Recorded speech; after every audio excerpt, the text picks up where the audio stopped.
Hola vencedores, les habla Sergio Hernández. Bienvenidos a The True and the Way. Para entrar en el tema de hoy, quiero pasearte por la historia de un rey cuyo hijo único fue raptado, siendo un niño de 2 años. Sus captores le esclavizaron de manera brutal, hasta que ya siendo un joven de 21 años logra fugarse. En su huida pasa por muchas penurias y en su desespero por alejarse lo más posible de sus captores, sin saberlo llega a los dominios del reino de su padre. Fue avanzando de aldea en aldea, mendigando, pasando hambre, enfermedades y todo tipo de necesidades.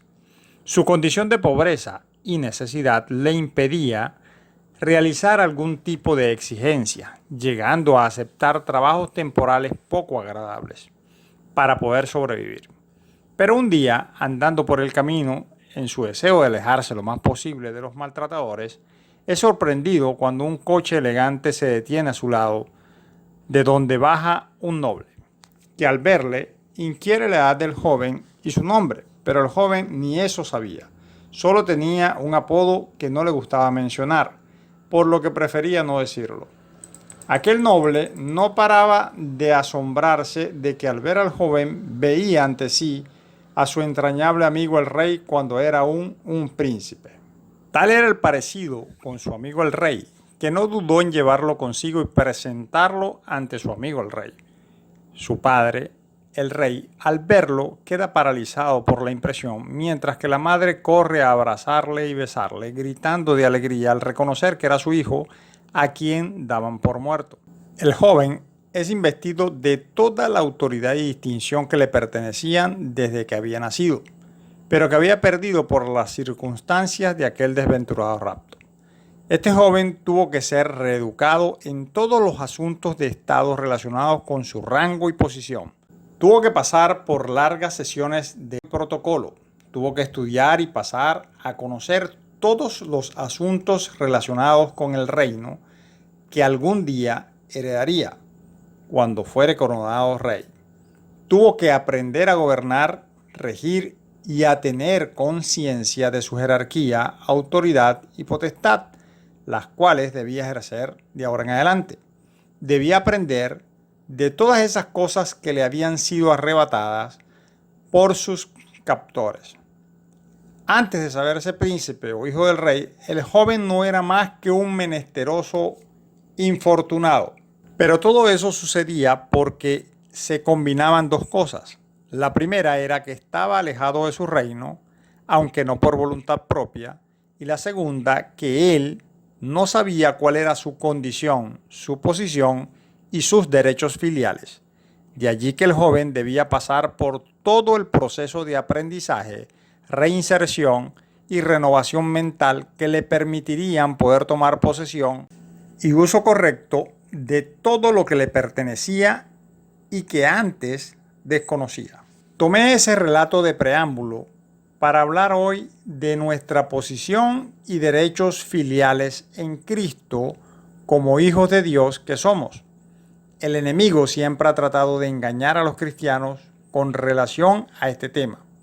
Y en muchas congregaciones muy pocos llegan a entender en realidad cuál es nuestra posición como cristianos ante Dios.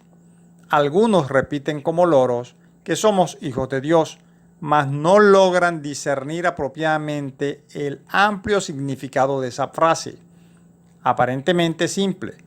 Esto obedece a que en muchas de esas congregaciones no alcanzan a acomodar lo espiritual a lo espiritual y no logran entender ni discernir las cosas que son del Espíritu de Dios en muchos casos porque son simplemente hombres naturales y en otros porque no hacen un estudio apropiado de la palabra de Dios. Cuando alguien confiesa a Cristo como Señor y Salvador y cree en su corazón que Dios le levantó de los muertos, esa persona pasa automáticamente a ser salvo, pero en ese mismo instante también pasa a ser hijos de Dios, tal como lo declara Efesios 1:5, donde dice que Dios nos predestinó para ser adoptados como hijos por medio de Jesucristo.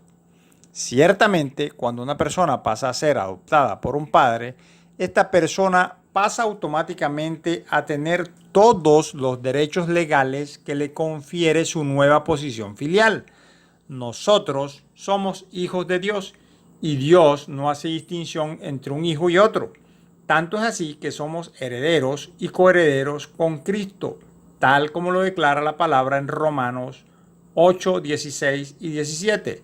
El Espíritu mismo da testimonio a nuestro espíritu de que somos hijos de Dios, y si hijos, también herederos, herederos de Dios y coherederos con Cristo, si es que padecemos juntamente con Él, para que juntamente con Él seamos glorificados. El punto es que al igual que el joven príncipe estuvo esclavizado, nosotros mismos éramos esclavos de Satanás y estábamos bajo la potestad de él. Pero al confesar a Cristo pasamos de la potestad de Satanás a Dios y pasamos de la potestad de las tinieblas y fuimos trasladados al reino de su amado Hijo, tal como se declara en Hechos 26, 18 y Colosenses 1:13. Asimismo, como el joven príncipe debió ser instruido en todo conocimiento y en todas las artes de su posición filial, nosotros también debemos ser instruidos y debemos renovar nuestra mente para entender, asimilar, reconocer, aceptar y hacer uso de nuestros derechos filiales en Cristo Jesús y para con Dios. Debemos saber cuál es nuestra posición en el reino, cuál es nuestra misión principal, cuáles son nuestros derechos, cuál es el alcance de nuestra autoridad y poder, qué está disponible y qué no, cuál es nuestra potestad, qué cosas tenemos sujetas a nuestros pies. Y todo esto se logra con la instrucción apropiada, el discernimiento espiritual correcto y la división correcta de la palabra de Dios para entenderla tal y como el Espíritu Santo la inspiró. Por ahora podemos listar algunas de las cosas que Dios, por medio del sacrificio de nuestro Señor Jesucristo, hizo para ti y para mí. Al confesar Romanos 10, 9, 10, recibes el Espíritu Santo, pasas a ser salvo, pasas a ser hijo de Dios, pasas de las tinieblas a la luz, pasas de la potestad de Satanás a Dios, tienes la mente de Cristo, eres heredero de Dios y coheredero con Cristo, eres embajador de Cristo en la tierra, es decir, eres embajador del reino de los cielos en este planeta, estás sentado en los lugares celestiales con Cristo, tienes autoridad y poder de Dios para usarlo como conviene, puedes manifestar los dones espirituales y el fruto del Espíritu, puedes hablar en lenguas angélicas, puedes hacer las cosas que Cristo hizo y aún mayores, eres libre del pecado, de la ley y de la segunda muerte, por lo que pasaste de muerte a vida.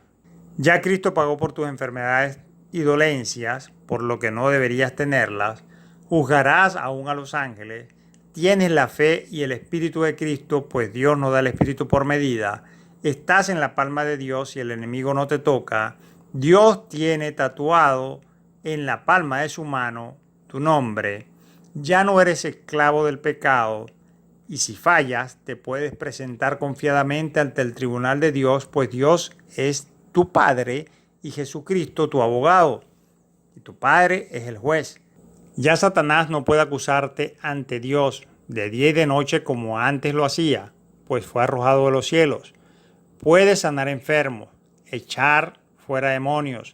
Dios desea que prosperes y puedas prosperar grandemente. Y las riquezas de Dios son las únicas que no añaden angustias. Toda autoridad y toda potestad te fue ya entregada al ser coheredero con Cristo. Serás parte del rapto de la iglesia. Tienes escrita la palabra de Dios en tu corazón. Eres libre, pues Jesucristo te hizo libre. Puedes pedir sabiduría y te será dada sin reproches. Dentro de ti fluyen ríos de agua viva. Eres hermano de Cristo, miembro de su cuerpo, y Él es tu cabeza. Pasaste a ser más que un ángel. Estarás en el nuevo cielo y en la nueva tierra. Ya eres justo y eres santo. Algunas pocas de estas cosas que ya eres y ya tienes tendrán cumplimiento en el futuro, pero la gran mayoría ya están disponibles para ti, para tu uso y para la edificación de la iglesia. Solo existe un requisito básico mínimo. Después de confesar a Cristo como Señor y Salvador, debes creerlo. Sí, debes creer que ya esas cosas las hizo Dios para nosotros desde antes de la fundación del mundo, pero quedaron disponibles después de Pentecostés. Y como ya sabes, la creencia se fundamenta en el conocimiento, por lo que debes primeramente conocerlo, porque nadie puede creer más allá de lo que conoce. Y adicionalmente, debes estar consciente de ello. Debes tener conciencia de quién eres, cuáles son tus derechos filiales en Cristo, sin olvidar jamás cuáles son también tus deberes en Cristo, para con Dios y para con la iglesia. Recuerda, la cosa por la que Satanás y sus séquitos trabajan más arduamente es por hurtarte la identidad, hacer que no seas capaz de reconocer plenamente quién eres, que todas las cosas que Dios ya hizo para ti están disponibles para tu uso y que ya no debes nada, es decir, no tienes deudas espirituales pendientes, que tus pecados fueron perdonados y arrojados a lo profundo del mar y que Dios no se acuerda de ellos, que ahora eres santo y justo. Es por ello que es muy importante que nunca olvides tu identidad como hijo de Dios y hermano de Cristo, y que reclames y te apoderes de todas las cosas que te pertenecen por tus derechos filiales con Dios y con Cristo. Dios te bendiga. Te invito a suscribirte al canal. Si te gustó el video, dale me gusta y no olvides dejar tu comentario. Tu opinión es importante.